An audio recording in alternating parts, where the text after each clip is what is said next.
নমস্কাৰ, সকলোকে স্বাগতম জনাই আহিছোঁ আজি এটি অন্য ভিডিঅ'লৈ। আশা কৰোঁ সকলোৱে ভালে আছে। মোৰ ভিডিঅ'টো শেষলৈ চাই থাকিব। ভিডিঅ'টো ভাল পালে লাইক কৰিব, কমেণ্ট কৰিব, শ্বেয়াৰ কৰিব আৰু মোৰ চেনেলটো ছাবস্ক্ৰাইব কৰিব।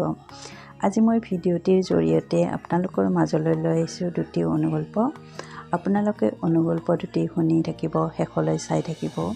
নিশ্চয় ভাল পাব। ভাল পালে মোক উৎসাহিত কৰিব বুলি মই আশা ৰাখিছোঁ।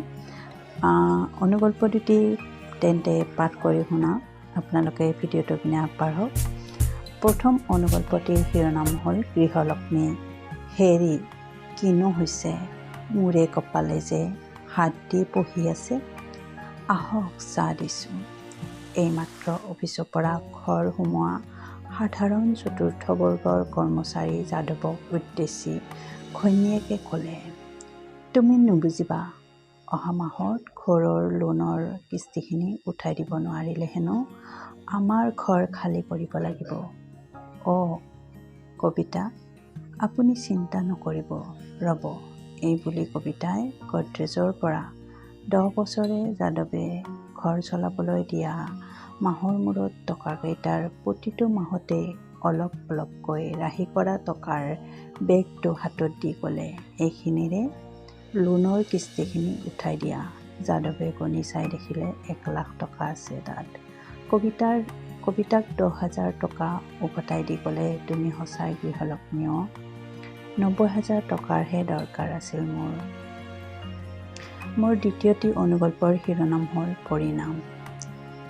মোৰ কি হৈছে, কোনে আনিলে মোক ইয়ালৈ? আংকল, মই আনিছোঁ। আপুনি ৰাস্তাত কেকাই জেকাই পৰি আছিল। হস্পিটালৰ বেডৰ ওচৰতে বহি থকা ৰঞ্জিতে বেডত শুই থকা যাদৱলৈ চাই ক'লে, তোমাৰ পৰিচয় পামনে বুলি সোধাত ৰঞ্জিতে ক'লে, মোৰ মাৰ নাম মালতী। যাদৱে হুকহুকাই কান্দিলে। কাৰণ আজিৰ পৰা 20 বছৰ আগতে মালতীক দুখীয়া ঘৰৰ ছোৱালীৰ বাবে মালতীক এৰি বেলেগ এজনী ছোৱালী বিয়া কৰাইছিল। কিন্তু কোনো সতি সন্ততি নহ'ল আৰু ঘৈণীয়েক কেতিয়াবাতে ঢুকাই থাকিল।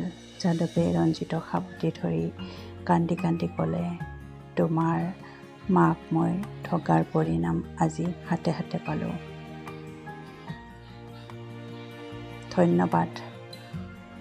আপোনালোকে বহুমূলীয়া সময় দি আমাক উৎসাহিত কৰাৰ বাবে। আকৌ আহিম নতুন এটি ভিডিঅ'ৰে অনুগল্প লৈ। তেতিয়ালৈ আপোনালোকৰ মাজৰ পৰা বিদায় মাগিছোঁ।